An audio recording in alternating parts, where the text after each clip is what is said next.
Radio मानव रचना 107.8 पर मैं हूं कम्युनिटी मेंबर नरगिस खामोश और मेरे साथ जो आज हस्ती शख्सियत यहाँ मौजूद है श्रीमती सविता चड्ढा। सृजन के लिए इन प्रख्यात साहित्यकार, बैंक ऑफिसर, शायरा, कवित्री, लेखिका, जानी मानी पत्रकार आज हमारे साथ हैं और सृजन के अंतर्गत ये बताएंगी अपनी काव्य यात्रा के बारे में, अपनी रचना यात्रा के बारे में और अपने अनुभवों को शेयर करेंगी हमारे साथ। उर्दू का एक बहुत ही खूबसूरत शेर है कि तेरे माथे पे ये आंचल बहुत ही खूब है, लेकिन तू इस आंचल से एक परचम बना लेती तो अच्छा था। सविता जी, जितना जितना आपके बारे में जाना है, सुना है, आपके पढ़ने वालों ने, आपके पाठकों ने, सुधी श्रोताओं ने और सुहृदय पाठकों ने बताया है, मुझे लगता है ये शेर जब भी लिखा गया, जिसने भी लिखा खुसूसी तौर पर, ख़ास तौर पर आप ही के लिए लिखा।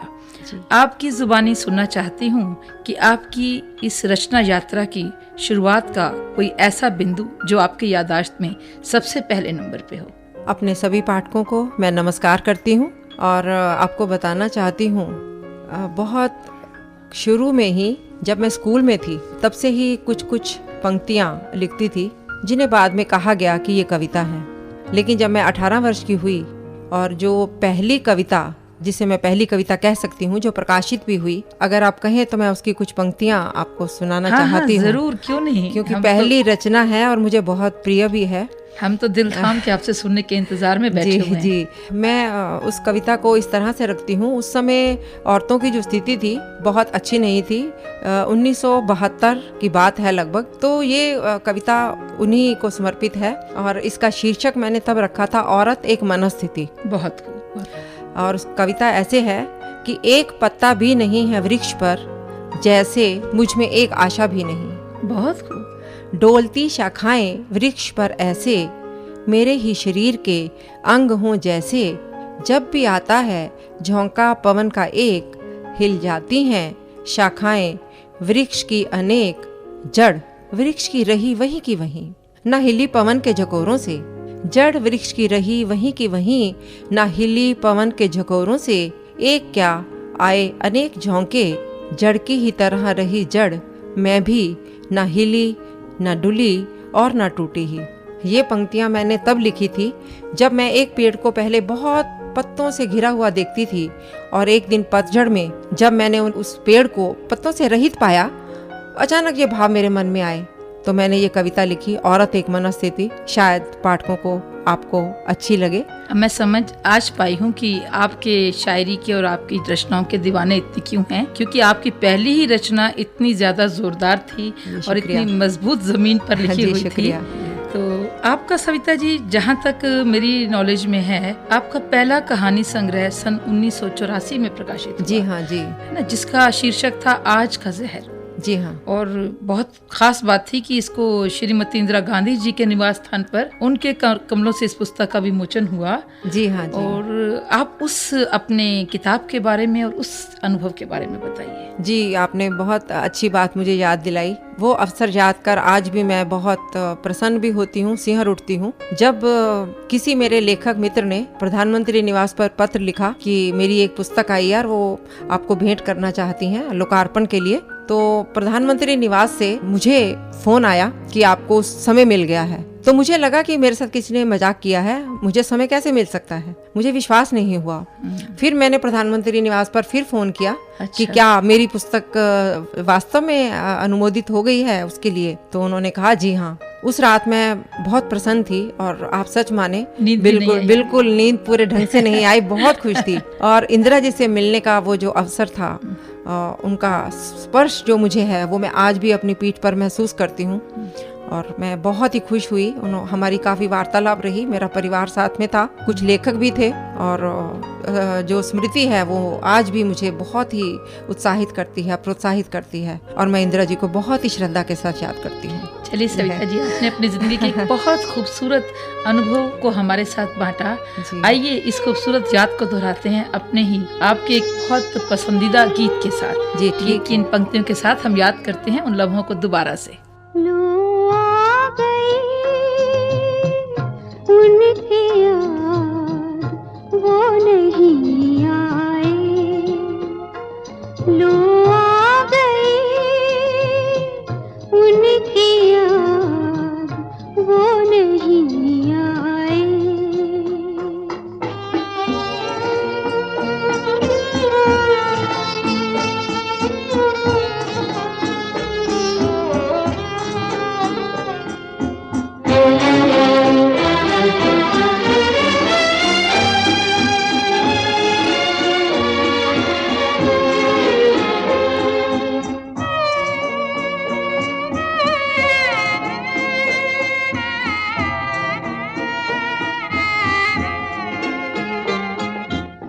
दिल उनको ढूंढता है गम का सिंगार करके, आंखें भी थक गई है अब इंतजार करके, आंखें भी थक गई है अब इंतजार करके, एक सांस रह गई है वो भी न टूट जाए। लो आ गई उनकी याद, वो नहीं आए।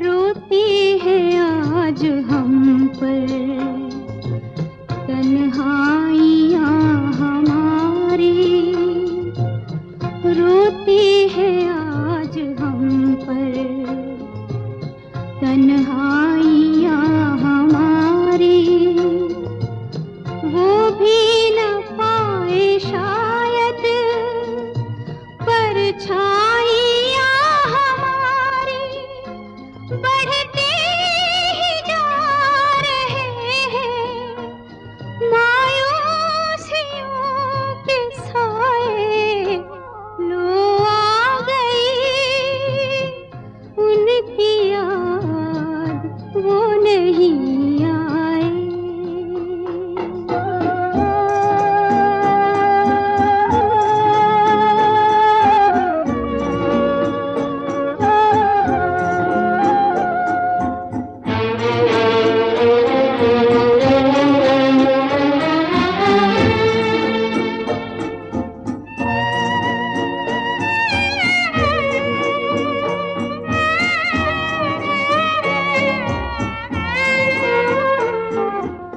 लौ थर थरा रही है अब शम्मे जिंदगी की, उजड़ी हुई मुहब्बत मेहमान है दो घड़ी की, उजड़ी हुई मुहब्बत मेहमान है दो घड़ी की, मर कर ही अब मिलेंगे जी कर तो मिल न पाए।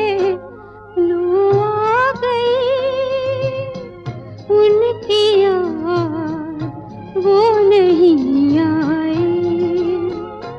लो आ गई उनकी याद, वो नहीं आए।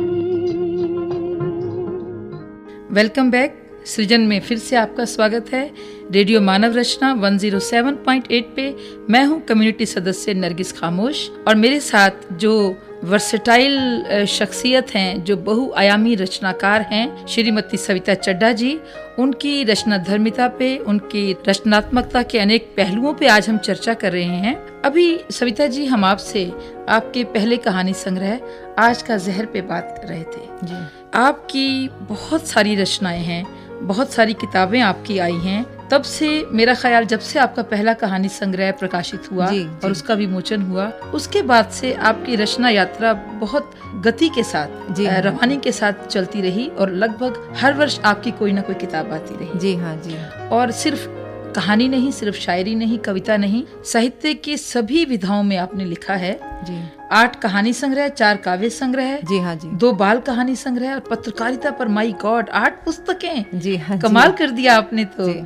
तो आपके कवि रूप में जो आपका पहला काव्य संग्रह आया, जी वो है योग वियोग। जी हाँ, ये पहला ही कवि संग्रह आपका बहुत चर्चित हुआ था। जी हाँ, जी। और जहाँ तक कोई भी नया रचनाकार, जब उसकी काव्य रचनाएं प्रकाशित होती हैं, जी। अक्सर उसमें प्रेम की बात होती है, जी हाँ, जी। रोमांस की बात होती है, लेकिन आपके उस काव्य संग्रह में पूरी तरह आध्यात्मिक प्रेम था, प्लेटोनिक लव।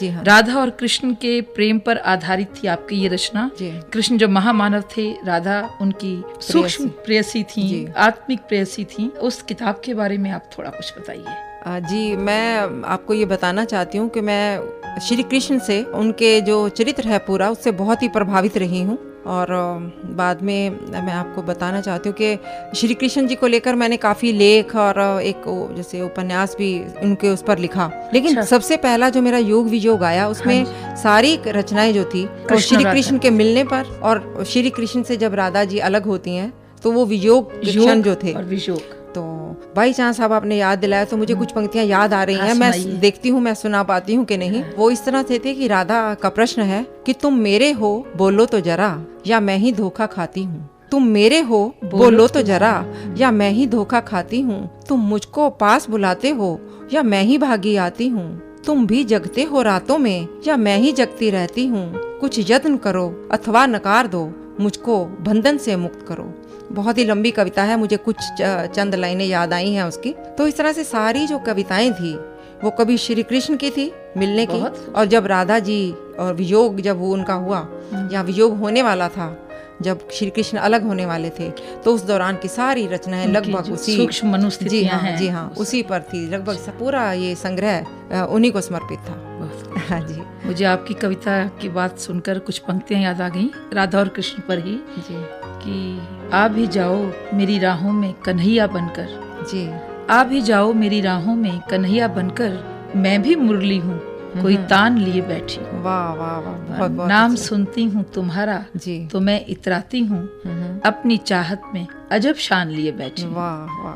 तो आपकी ये जो काव्य संग्रह है, उसकी हर कविता अपने आप में मुरली की एक तान है जी। और उसमें चाहत की एक अनोखी शान है। जी। तो आपकी इन खूबसूरत रचनाओं को पढ़ने वाले भला भूल भी कैसे सकते हैं, जी। इसीलिए उन बार बार जिक्र होता है उनका। अच्छा सविता जी, इस खूबसूरत काव्य संग्रह जिसकी हम बात कर रहे हैं, राधा और कृष्ण की, इसकी बात करते करते मुझे याद आ रहा है आप ही का एक पसंदीदा गीत, और इस गीत के साथ हम इस पुस्तक को दोबारा से याद करते हैं।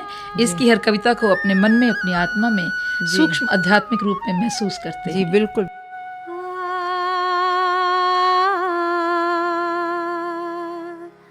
राधा प्यारी दे डारो ना बंसी मोरी, राधा प्यारी दे डारो ना बंसी मोरी।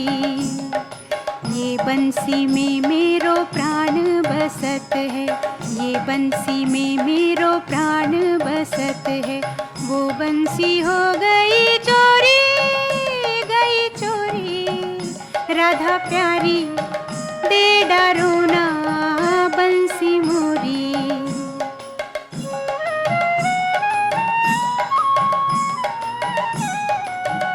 राधा प्यारी दे डारो ना बंसी मोरी, राधा प्यारी।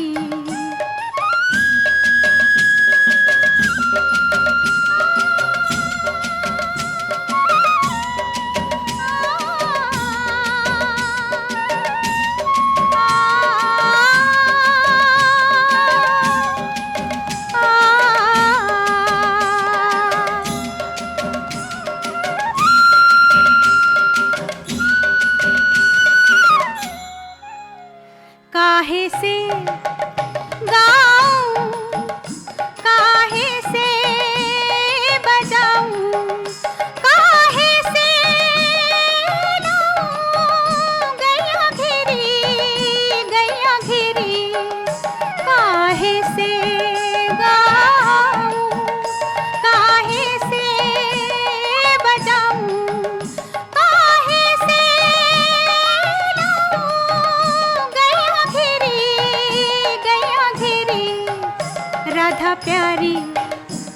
डरो ना बंसी मोरी राधा प्यारी।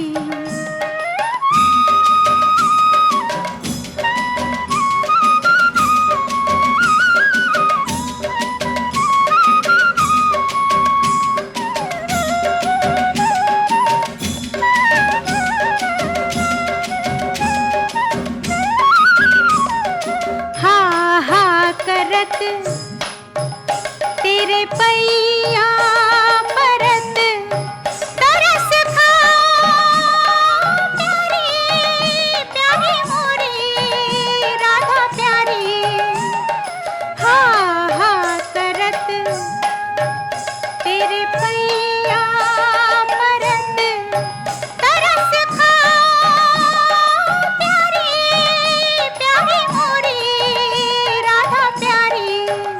राधा प्यारी दे डरो ना बंसी मोरी राधा प्यारी। दे डरो ना बंसी मोरी राधा प्यारी।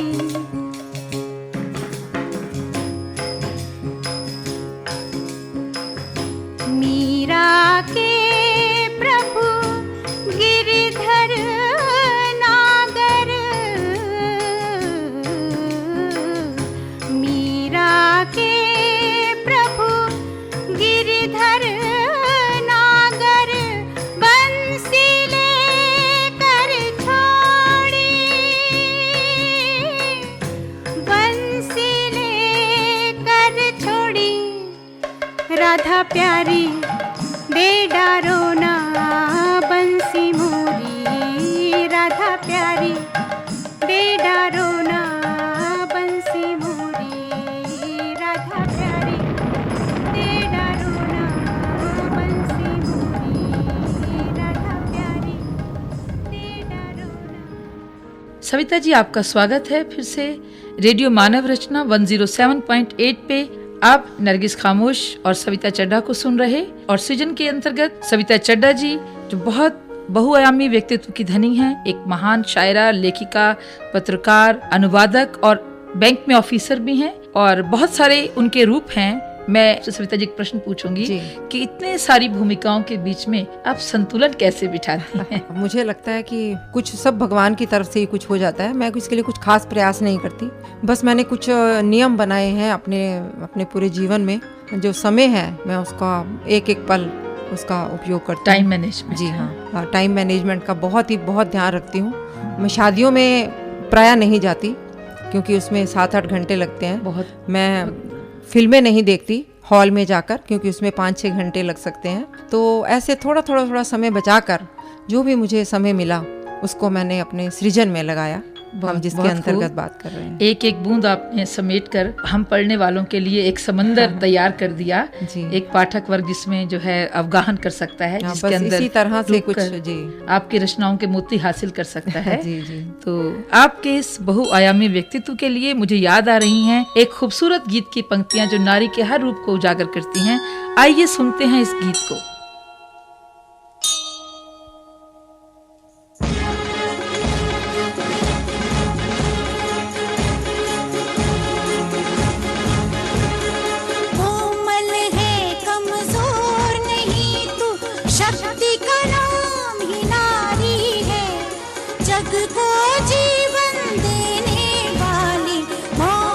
तुझसे हारी है, कोमल है कमजोर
सविता जी, आपका फिर से स्वागत है। जी शुक्रिया। आप सुन रहे हैं रेडियो मानव रचना 107.8 पर। कम्युनिटी मेंबर मैं हूं नरगिस खामोश और मेरे साथ हैं सविता चड्डा जी, जो न सिर्फ दिल्ली की, न सिर्फ हरियाणा की, बल्कि इस देश की जानी मानी हस्ती हैं। उनकी कविताएं, उनके काव्य संग्रह, उनके कहानी संग्रह, पत्रकारिता से संबंधित उनकी 8 पुस्तकें, उनका एक उपन्यास 18 दिन के बाद और उनका एक निबंध संग्रह जिसका शीर्षक बहुत ही इंस्पायरिंग है, शब्द बोलते हैं। इस पुस्तक का जो विमोचन है श्रीमती शीला दीक्षित जी ने किया जी। और सबसे बड़ी बात है कि इन्होंने जितनी भी किताबें लिखी हैं, अक्सर लोग अपनी किसी न किसी किताब के विमोचन के लिए प्रायः कोशिश करते हैं किसी नामी ग्रामी हस्ती के पास जाने की, उनके कर कमलों से विमोचन करवाने की। लेकिन जैसा कि सविता जी आपने कहा, सब कुछ उस ईश्वर की मेहरबानी से होता है। तो उनकी नजरे इनायत, उनकी मेहरे करम आप पर इतनी ज्यादा है कि आपकी हर किताब, कभी राष्ट्रपति ज्ञानी ज़ैल सिंह जी ने उनको विमोचन किया, कभी श्रीमती इंदिरा गांधी जी ने किया, कभी शीला दीक्षित जी ने किया और शंकर दयाल शर्मा जी का बड़ा वरद हस्त था आपके सर पर। तो जब जब ऐसा होता था जी, आपकी कोई किताब चर्चा में आई, उसको मकबूल आम मिला, लोगों ने पसंद किया और किसी न किसी महान हस्ती ने उसका विमोचन किया, तो जो रचनाकार सविता चड्डा है जी, उसको कैसा महसूस होता था? उसकी क्या मन में उसकी उथल पुथल होती थी? थोड़ा प्रकाश उस पर डालिए। जी, मुझे बहुत बहुत अच्छा लगता था। आज भी मैं उन सबको याद करके मुझे बहुत अच्छा लगता है। पर आज समय काफी बदल गया है। मुझे लगता है कि उस समय जो हमारे कुछ लेखक लोग थे, वो सब चाहते थे, वो एक दूसरे को सहयोग करते थे। और ये सब जो भी हुआ, मेरे आसपास रहने वाले अच्छे मित्रों, अच्छे जो लेखक थे, जो जिन संस्थाओं के साथ मैं जुड़ी थी, उन सब ने जब मेरा नाम और मेरी पुस्तक वहाँ भेजी तो उसे स्वीकृति मिल गई। तो मैं इसे फिर इसका श्रेय भगवान को देती हूँ और अपने उन सब अच्छे मित्रों को जिन्होंने मेरे लिए ये प्रयास किए। और मुझे लगता है कि आज भी मैं आपके साथ यहाँ हूँ, तो ये भी निस्संदेह इसमें भी भगवान का हाथ है, उसका श्रेय है। हमारा कर्म तो रहता ही है, लेकिन अच्छे लोगों का जो साथ होता है वो हमें दूर मंजिल तक पहुंचाने में बहुत ही मदद करता है। बहुत खूब सविता जी, आपने एक बार फिर से अपने आध्यात्मिक समर्पण की बात की, उस परम सत्ता में अपने विश्वास की बात की। आइए इसी विश्वास और समर्पण से भरा हुआ आप ही की पसंद का एक और गीत सुनते हैं अपने श्रोताओं के साथ। जी बहुत अच्छा।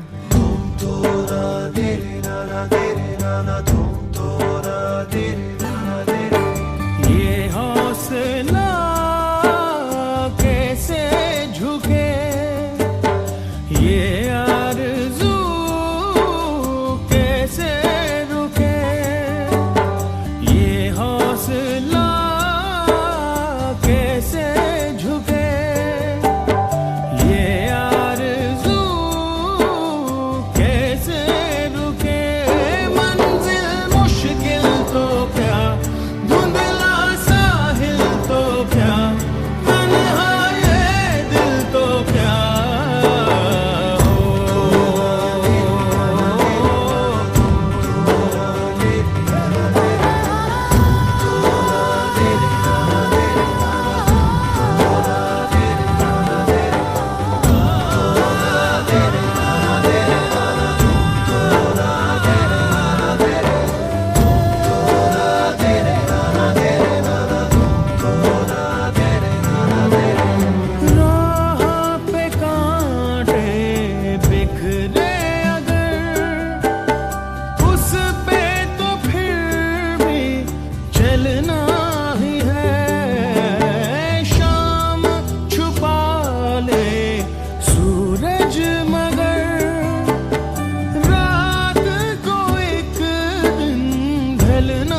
सविता जी, अक्सर जो नारी रचना के क्षेत्र में होती है, जी, जिसके अंदर एक क्रिएटिविटी है, काम कर रही है बाहर, हाँ जी, उसे जब तक वो अकेली है हाँ जी, तब तक तो सहयोग भी मिलता है परिवार का और जी। उसके पास समय भी रहता है अपनी रचना धर्मिता के लिए। लेकिन जब उस पर परिवार की जिम्मेदारी आ जाती है, जब वो 1 से 2 में बदल जाती है और फिर परिवार बनता है, तो उसके बाद उसके लिए, अपने शौक के लिए, अपनी रचनात्मक के लिए समय निकालना बहुत मुश्किल हो जाता है। खासकर हमारा भारतीय परिवेश थोड़ा सा ऐसा है। जी, लेकिन आप बहुत ही कामयाब हैं और बड़ी ऊर्जा के साथ आज भी वैसे ही लिख रही हैं जैसे पहली कविता लिखी थी। जी, तो थोड़ा मैं चाहती हूँ कि आप इस राज पे रोशनी डालिए। जी, ऐसा इसमें कुछ विशेष तो नहीं है, पर जैसे मैंने आपको कहा कि एक अनुशासित जीवन अगर जिया जाए तो हर चीज़ संभव है।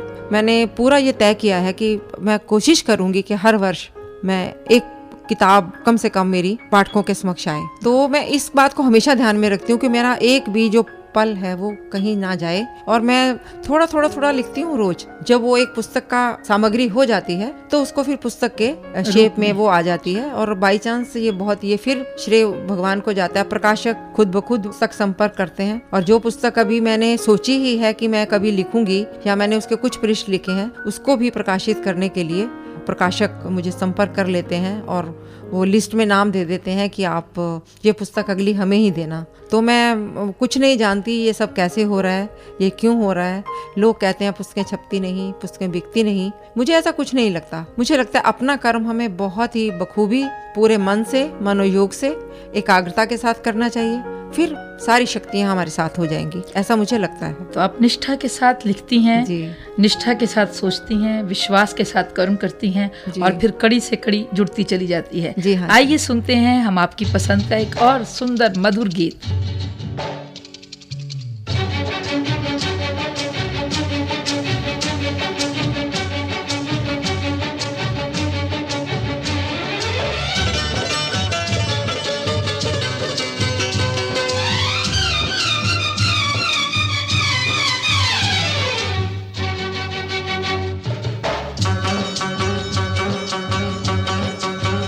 मिले जो कड़ी कड़ी एक जंजीर बने, प्यार के रंग भरो जिंदा तस्वीर बने। मिले जो कड़ी कड़ी एक जंजीर बने, प्यार के रंग भरो जिंदा तस्वीर बने। हम सफर बन के चलो तो सुहाना है सफर, जो अकेला ही रहे उसे ना मिले डगर। हाँ, मिले जो कड़ी कड़ी एक जंजीर बने, प्यार के रंग भरो जिंदा तस्वीर बने।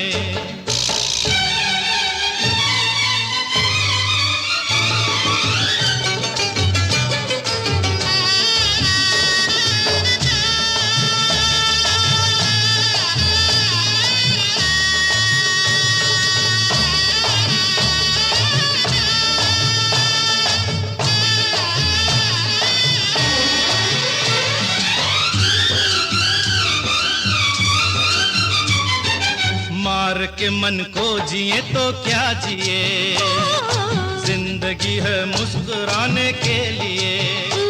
अरे मार के मन को जिए तो क्या जिए, जिंदगी है मुस्कुराने के लिए। जो भी पल बीत गया लौट के आता नहीं, जो भी है यहीं पे है साथ कुछ जाता नहीं। हाँ, मिले जो कड़ी कड़ी एक जंजीर बने, प्यार के रंग भरो जिंदा तस्वीर बने।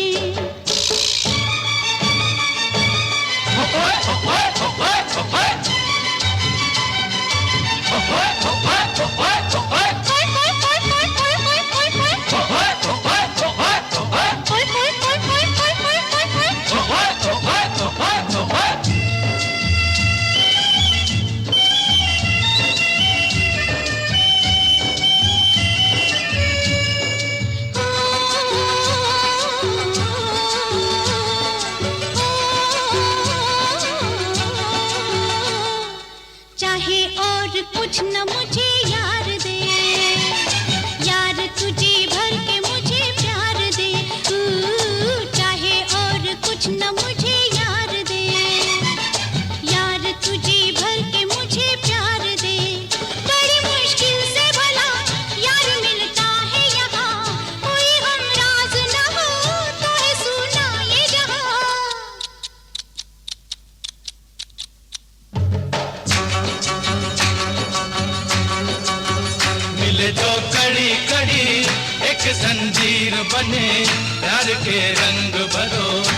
जिंदा तस्वीर बने। हम सफर बन के चलो तो सुहाना है सफर, जो अकेला ही रहे उसे ना मिले डगर। हाँ मिले दो कड़ी कड़ी एक जंजीर बने, प्यार के रंग भरो जिंदा तस्वीर बने।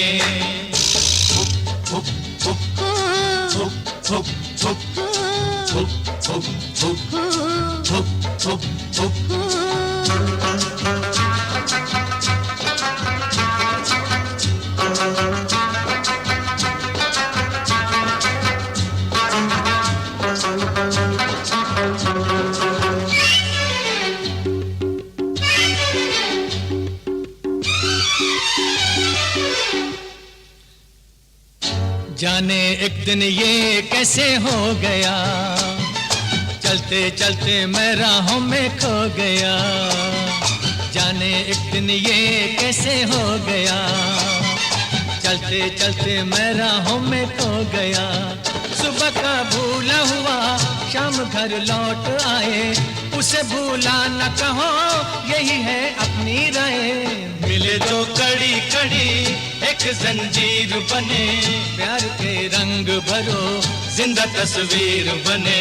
हम सफर बन के चलो तो सुहाना है सफर, जो अकेला ही रहे उसे ना मिले डगर।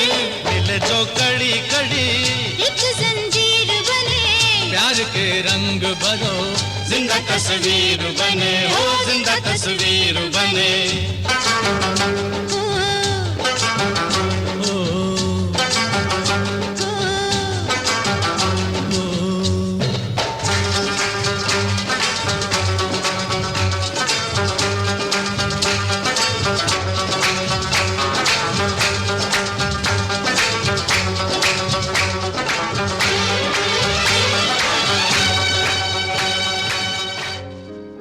सविता जी, रेडियो मानव रचना के स्टूडियो में आपका स्वागत है। जी शुक्रिया। हम हैं फ्रीक्वेंसी 107.8 पे। मैं हूं कम्युनिटी सदस्य नरगिस और मेरे साथ हैं सविता चड्ढा जी, बहुआयामी रचनाकार, जिनका ना सिर्फ कवि के रूप में, ना सिर्फ कहानीकार के रूप में, ना सिर्फ पत्रकार के रूप में, बल्कि बहुत सारे रूप हैं। उनकी रचनाओं के बहुत सारे आयाम हैं और उनकी लिखी हुई एक एक कविता और उसका एक एक हर्फ जैसे एक पत्थर पर की हुई नक्काशी की तरह है, जो युगों युगों तक मिटाई से नहीं मिटती। आपकी एक सविता जी किताब जो मैंने देखी है जी जिसके कुछ सफ़े मैंने पढ़े हैं, जी हाँ उनमें एक कविता है पत्थर और इंसान।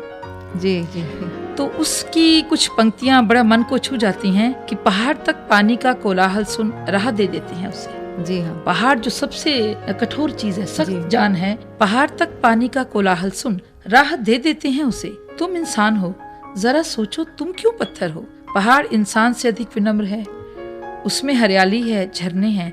तुम इंसान हो, जरा सोचो तुम्हारा अंतर मन क्यों सूख गया है। जी वाकई आज की जो भौतिकतावादी एक पीढ़ी आ रही है सामने, जी हाँ जी, और हमारे कल्चर का एक मटेरियलिस्टिक जो पहलू है वो जी। बढ़ता जा रहा है, जी तो उस तरफ आपने इशारा किया है। जी बिल्कुल। स्वार्थ बहुत ज्यादा हो गया है, अपने लिए ही सोचते हैं। चारों तरफ बी जी। प्रैक्टिकल का शोर है, बी जी हाँ प्रैक्टिकल। जी जी और आप जो हैं तो जज्बों को जीने वाली इंसान हैं, भावनाओं से जुड़ी हुई हैं। जी तो कुछ ऐसी एक कोई कविता मैं चाहती हूँ आप और भी सुनाएं, जो इंसान की भावुकता पर और उसके पत्थर होते जा रहे वजूद को दोबारा से तरल करने की प्रेरणा देती हो। जी, कविताएं बहुत मेरी हैं, लंबी लंबी कविताएं हैं। मैंने अपनी सास के लिए कविता लिखी, जो लंदन में जब कॉन्फ्रेंस थी। मेरा ख्याल से मैं आपकी बात चौंक रही हूँ सविता जी। जी। औरतों ने, लड़कियों ने, शायराओं ने अपने महबूब पे लिखा होगा, जी। अपनी खोई हुई मोहब्बत पे लिखा होगा, रूठे सनम को मनाने की बात की हाँ होगी। जी। माँ पर भी कुछ ना कुछ ने लिखा है, हाँ। लेकिन सास पर लिखने वाली जी। आप पहली है। सास पर लिखी, और वो कविता मेरी मैं कह सकती हूँ कम से कम 50 जगह पर वो प्रकाशित हो चुकी है। और जब लंदन में मैंने पढ़ी तो बहुत सारे पुरुष जो थे उनकी आंखों में आंसू आ गए, और वो उसको उनका मन था कि उस प्रति को उन्हें दिया जाए ताकि वो अपनी पत्नियों को पढ़ाएंगे। और इतनी इंस्पायरिंग जी, कविता थी वो बहुत लंबी है, मुझे थोड़े नहीं से कुछ लगता अंश आपको अगर उसको मैं चाहे तो उद्धृत कर सकती हैं उसके। जी, तो- मुझे भी थोड़ी टेम्पटेशन हो रही है अपने श्रोताओं को सुनवाने की। जी हाँ, मुझे मतलब वैसे पिता पर लिखा है, माँ पर भी लिखा है, और अपने जैसे जो हमारी बेटी है, मतलब सारे रिश्तों पर लिखा है। लेकिन मैं सास पर जो कविता है मेरी, मैं वो आपको पढ़ के सुनाती हूँ। जरूर, स्वागत है। मेरे पति की माँ बहुत प्रिय थी मुझे। मेरे पति की माँ बहुत प्रिय थी मुझे, क्योंकि वह माँ थी मेरे भविष्य की।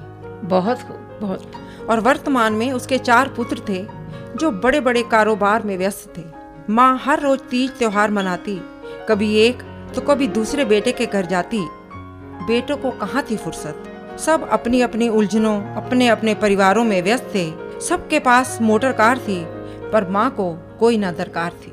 बहुत खूब, बहुत खूब। वह अपने पति को छोड़ अपने बेटों, पोतों, पोतियों को प्यार बांटने पहुंचती। बच्चे स्कूल, पिकनिक, आउटिंग पर, बहुएं अक्सर सास को देख शॉपिंग और किटियों पर, या सच्चा झूठा बहाना गढ़ सास से जान छुड़ाती। वह कपड़ों की टोकरी उठाए बसें बदलती, एक से दूसरे बेटे, दूसरे से तीसरे, फिर चौथे के पास जाती रही। बहुत खूब। बांटती रही प्यार। एक दिन वह रह गई तन्हा, जब मेरे पति का पिता, उसका सर्वस्व, उसे कर गया उदास, छोड़कर अकेला। बहुत खूब सविता जी, बहुत खूबसूरत कविता है ये आप। वह उदास हो उस दिन बोली, मैं क्यों मोहताज हूँ, मेरे पास बेटे हैं, बहुएं हैं, परिवार है, सब मेरे अपने हैं। पर धीरे धीरे उसका भ्रम टूट गया, सब बेटों से उसका मोह टूट गया। तब उसकी गीली आंखों में देखा था मैंने उसके औरत होने का दुख। बहुत खूब, बहुत। और उसके सिले होंठ खुले थे उस दिन, जब उसने कहा था, मैं झूठ नहीं बोलूंगी, बहुत सह लिया, अब सच बोलूंगी। उसने एक प्रश्न किया था मेरे को, मैं अब वो प्रश्न देखिए कितना मन को छूता है। उसने मुझसे पूछा था, क्या तू मुझे रखेगी अपने साथ, अपने पास हमेशा के लिए?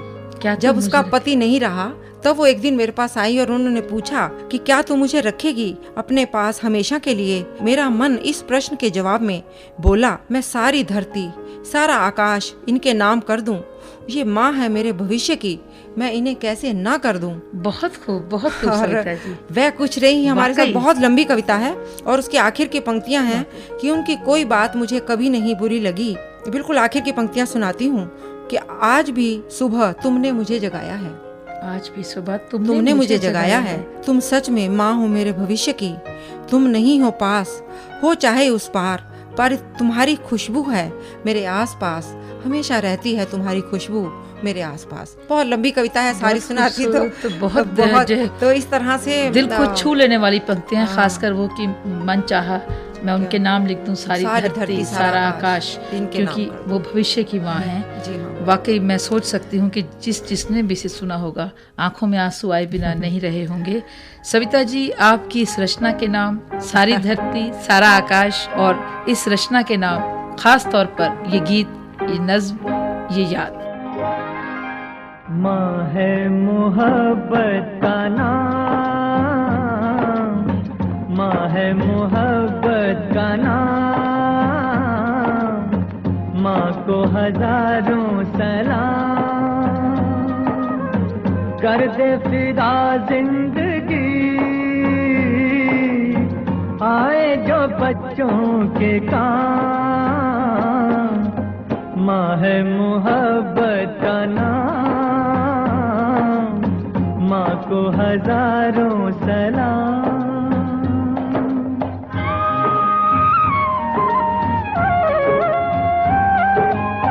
हंस के उठाए गम, बैठे नहार के हो,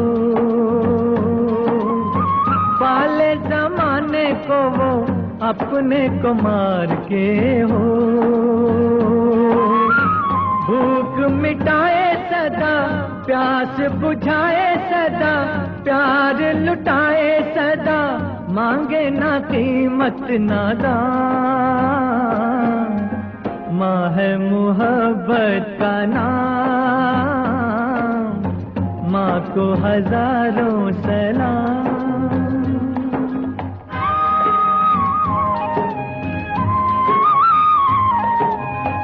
उसके कदम छूना दुनिया की शान है, हाँ हमको मिला है जो भी ममता का दान है, हाँ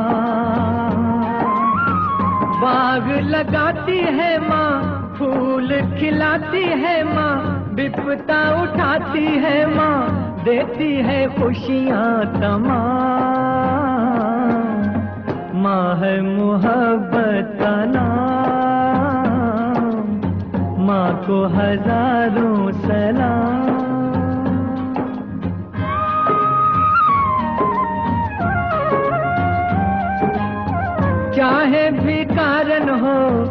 खाली हो हाथ भी हाँ, माँ तो रहेगी माँ, कोई हो जात भी हाँ। ममता की छाँव तले दीप हजारों जले, गोद में उसकी पले सारे ऋषि सब ईमान। माँ है मोहब्बत का नाम, माँ को हजारों सलाम, कर दे फिदा जिंदगी आए जो बच्चों की। Welcome back Savita ji. जी शुक्रिया। रेडियो मानव रचना 107.8 पर मैं हूँ कम्युनिटी मेंबर नरगिस खामोश, और सृजन के अंतर्गत आज जिस रचनाकार को यहाँ आमंत्रित किया है खास तौर पे अपने श्रोताओं से रूबरू कराने के लिए, वो हैं श्रीमती सविता चड्ढा जी, जो बैंक की एक सशक्त अधिकारी हैं, एक परिवार बनाने वाली एक जबरदस्त अनुपम होम मेकर हैं, बहुत अच्छी कवित्री हैं, कहानीकार हैं, और उनका एक और पक्ष है पत्रकारिता का। तो सविता जी, मैं जानना चाहती हूँ कि आपने वर्ष 1981 में सुभाषा नाम की एक पत्रिका निकाली। हाँ जी। और उस पत्रिका में उस समय के महत्वपूर्ण कवियों और लेखकों की रचनाओं को स्थान दिया। हाँ जी। तो ये कविता से और कहानी से अचानक पत्रकारिता की तरफ आपका रुझान कैसे हुआ, और फिर आपने पत्रकारिता पे बहुत पुस्तकें लिखी, हाँ इस जी। बारे में थोड़ा सा बताइए। जी हाँ, मैं ये बताना चाहती हूँ कि जिन दिनों मैं पत्रकारिता में डिप्लोमा कर रही थी, उन दिनों किसी भी विश्वविद्यालय में और कहीं भी मुझे हिंदी की पुस्तकें नहीं मिलती थी। और हम लोग पत्रकारिता में हिंदी की पुस्तकें नहीं थी, और मैं हिंदी में ही लिखती थी, और मैं हिंदी में ही लिखने का मेरा विचार था। तो मुझे ये बात थोड़ी डिफरेंट सी लगी कि भारत में जर्नलिज्म पर हिंदी की पुस्तकें नहीं हैं। तो जो मैंने डिप्लोमा किया था, मैंने उसके सारे नोट्स जो थे उनको हिंदी में बनाया, और उन सबको कुछ और भी इसमें जोड़ा। और जो पहली किताब तक्षशिला प्रकाशन से छपी नई पत्रकारिता और समाचार लेखन, वो बहुत लोकप्रिय हुई। फिर बाद में उसका अंग्रेजी में अनुवाद भी हुआ। यानी पत्रकारिता पे डिप्लोमा करते करते आपने जो कमी महसूस की जी हाँ। मटेरियल की जो कमी हिंदी भाषा में आपको मिली, उस कमी को पूरा करने के लिए आपने प्रयास किया। आगे जो भी करना चाहे पत्रकार, उनके लिए रास्ता जी हाँ, हमवार उनके लिए मैंने वो नए उनके लिए बनाई थी पुस्तक जी। क्योंकि आपको राह दुश्वार मिली, तो आपने आने वालों के लिए उसे हमवार करने की कोशिश की। जी। आइए सुनते हैं एक और गीत श्रीमती सविता चड्ढा जी की पसंद का, उनके साथ बैठकर उनकी रचनाओं का लुत्फ लेते हुए। जी शुक्रिया।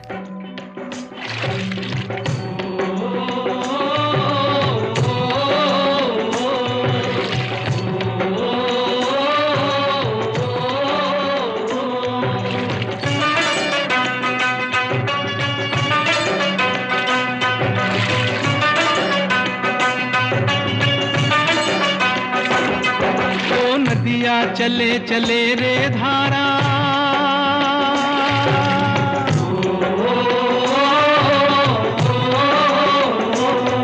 ओ नदिया चले चले रे धारा, चंदा चले चले रे तारा, तुझको चलना होगा, तुझको चलना होगा, तुझको चलना होगा, तुझको चलना होगा।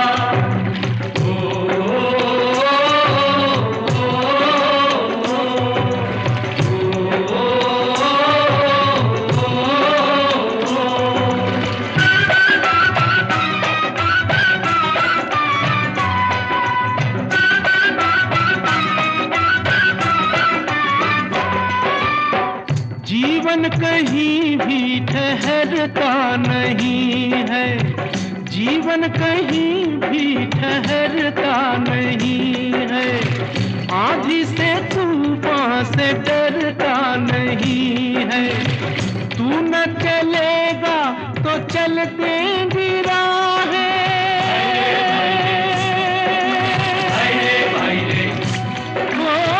तू न चलेगा तो चल देंगी राहें, मंजिल को तरसेंगी तेरी निगाहें, तुझको चलना होगा, तुझको चलना होगा, तुझको चलना होगा, तुझको चलना होगा।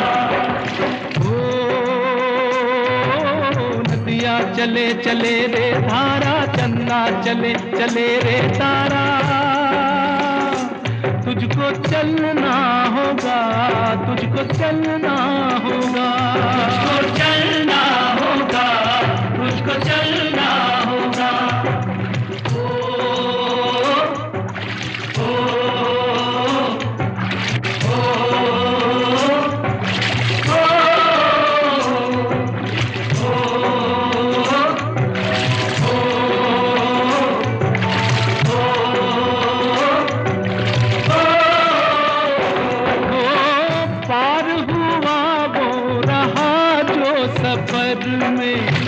पार हुआ वो रहा जो सफर में, जो भी रुका फिर गया वो भंवर में। नाव तो क्या बह जाए किनारा,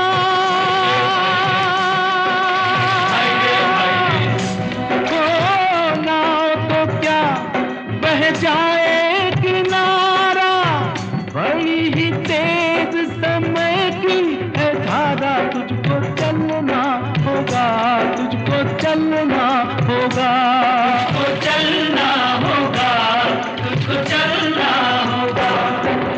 ओ नदियाँ चले चले रे धारा, चंदा चले चले रे तारा। तुझको चलना होगा, तुझको चलना होगा, तुझको चलना होगा, तुझको चलना होगा।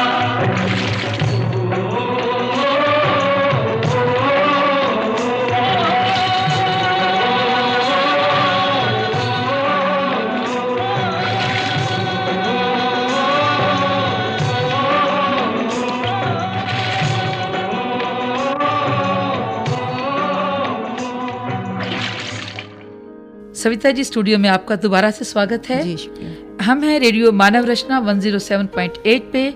मैं हूं कम्युनिटी सदस्य नरगिस खामोश और मेरे साथ सविता चड्ढा जी हैं, जो अपनी रचना यात्रा के विभिन्न पड़ावों से गुजरती हुई उन पर प्रकाश डालती हुई हमें अपने बारे में बता रही हैं, अपनी रचनाओं के बारे में। सविता जी, चलते चलते मैं एक सवाल आपसे और पूछना चाहती हूँ। जी। हालांकि आपका इतना विस्तृत जो कृतित्व है, इतनी सारी किताबें और उनसे जुड़ी हुई इतनी सारी उनके बारे में लिखे हुए औरों के विचार, वरिष्ठ लेखकों के आपके बारे में विचार, उन पर बहुत सी बातें की जा सकती हैं। जी हाँ जी। लेकिन आज हम जितना कर पा रहे हैं उसमें एक सवाल मुझे और करना है आपसे अभी। वो ये कि आप इतने समय से लिख रही हैं और लगातार लिख रही हैं बड़ी ऊर्जा के साथ। कहीं भी ऐसा, कई बार क्या होता है, कोई एक लेखक की एक किताब आती है बहुत अच्छी, उसे बहुत लोकप्रियता मिलती है, मकबूल आम मिलता है, पॉपुलैरिटी मिलती है, लोग दीवाने हो जाते हैं। दूसरी किताब या तो आने में बहुत समय लग जाता है, अगर आती है तो उस लेवल पे उसको लोकप्रियता नहीं मिलती। आपकी किताबें लगातार आ भी रही हैं, अलग अलग विषयों पर भी आ रही हैं और उसी लोकप्रियता के साथ उनका स्वागत भी हो रहा है। तो और मैंने सुना कि, मुझे मालूम हुआ आप बहुत बीमार भी रही हैं पिछले दिनों में। जी हाँ। इसके बावजूद आपने अपने इस लेखन के सफर को कहीं भी रुकने नहीं दिया। इसके बारे में कुछ बताइए। जी हाँ, पिछले दिनों में काफ़ी बीमार रही, लगभग 2 वर्ष बीमार रही, अस्पताल में भी रही। लेकिन मुझे खुशी है कि जब मैं बीमार थी उस दौरान मेरा एक कहानी संग्रह द्वार पर दस्तक आया। द्वार पर दस्तक, उसमें 51 कहानियाँ थी। और जब वो पुस्तक अस्पताल में प्रकाशक मेरे पास लेकर आए, आप सच मानिए बीमारी मुझसे कोसों दूर भाग गई। मुझे लगा कि मेरा पुनर्जीवन हुआ है।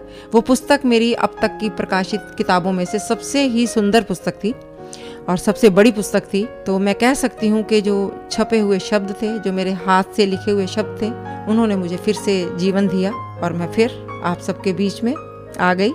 आज हूँ आपके साथ। लेकिन उस समय बिल्कुल ऐसा लग रहा था कि अब मैं उस पार जाने वाली हूँ और अब मैं इस पार। इसीलिए आपने इस किताब को शीर्षक दिया कि उस पार तो जाना है। जी हाँ। सविता जी, ये बहुत खुशी की बात है कि आप इतनी तबीयत खराब होने के बावजूद, बीमारी को झेलने के बावजूद मुस्कुराती हुई हमारे साथ हैं और आप मुस्कुरा रही हैं और आपकी किताब की हर रचना मुस्कुरा रही है। तो बहुत खुशी की बात है।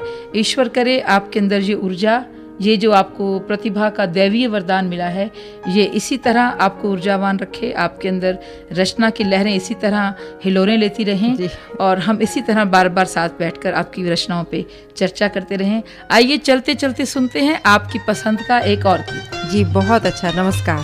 नमस्कार। मांग के साथ तुम्हारा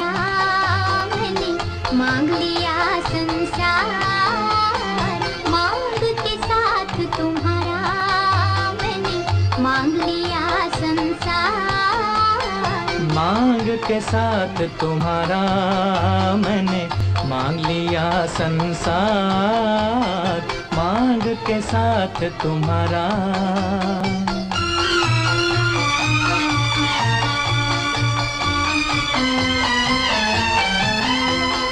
ओ, ओ, दिल कहे दिलदार मिला, हम कहे हमें प्यार मिला। दिल कहे दिलदार मिला, हम कहे हमें प्यार मिला। प्यार मिला हमें यार मिला, एक नया संसार मिला। प्यार मिला हमें यार मिला, एक नया संसार मिला। आस मिली अरमान मिला। ओ, जीने का सामान मिला, मिल गया एक सहारा। मांग के साथ तुम्हारा मैंने मांग लिया संसार, मांग के साथ तुम्हारा।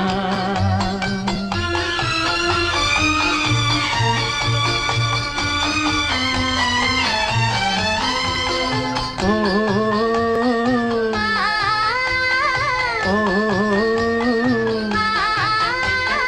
दिल जवां और रुत हंसी, चल यूं ही चल दे कहीं। दिल जवां और रुत हंसी, चल यूं ही चल दे कहीं। तू चाहे ले चल कहीं, तुझ पे है मुझको यकीन। तू चाहे ले चल कहीं, तुझ पे है मुझको यकीन। ओ, जान भी तू है, दिल भी तू ही। राह भी तू, मंजिल भी तू ही। और तू ही आस का तारा। मांग के साथ तुम्हारा मैंने मांग लिया संसार, मांग के साथ तुम्हारा।